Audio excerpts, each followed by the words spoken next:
నమో వెంకటేశాయ. జై శ్రీమన్నారాయణ.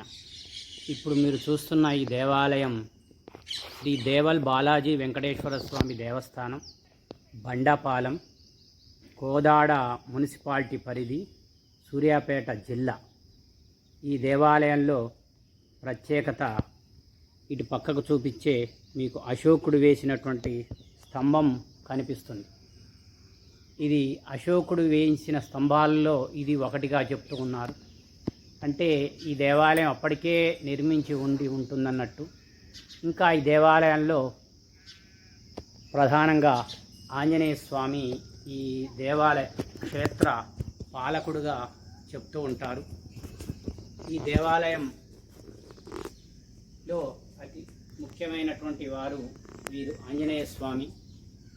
ఇటు పక్కన హైవే, విజయవాడ హైదరాబాద్ హైవేకి ఇది ఖచ్చితంగా దగ్గరలో 3 కిలోమీటర్ల దగ్గరలో ఉంటుంది.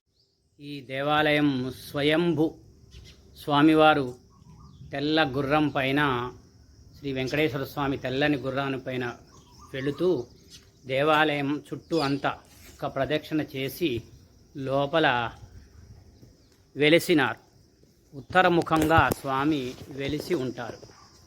ఇందులో ఉన్నటువంటి ధ్రువస్వామికి ఉన్న ప్రత్యేకత ఏమిటంటే, ధ్రువస్వామి మొత్తం కూడా దశావతారాలతో ఉంటారు.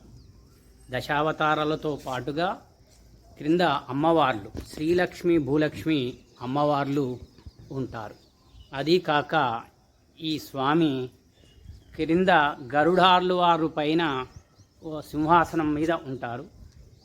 అదేవిధంగా గరుడార్ల వాళ్ళ పక్కన 2 వరాహాలు, అంటే సింహాలుగా కావచ్చు, వరాహాలుగా ఈ స్వామి ఉంటారు. ఇగో వెలిసిన ప్రదేశం వెనక ఈ భాగం ఇది.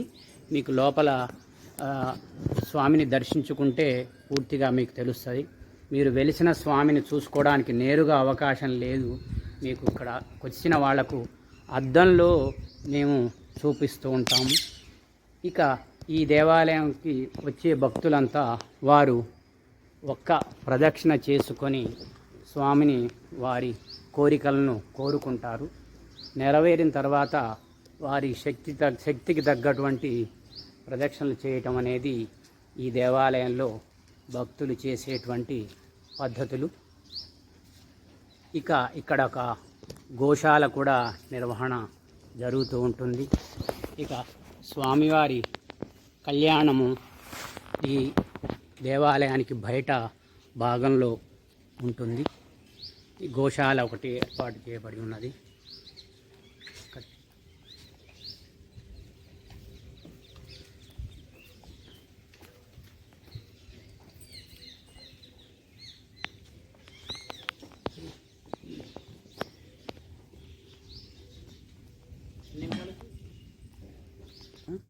దూరంగా మీకు కనిపించే మంటపం అది కళ్యాణ మండపం. ప్రతి సంవత్సరం పాల్గొన పౌర్ణమి నాడు, అంటే హోలీ రోజు నాడు కళ్యాణం ఇక్కడ జరగటం ఆనవాయితీ. ఎందుకంటే ఈ ప్రాంతంలో ఒకప్పుడు కొన్ని వేల సంవత్సరాల నాడు ఈ ప్రాంతంలోకి అందరూ కూడా కట్టే సరిపోతుంది.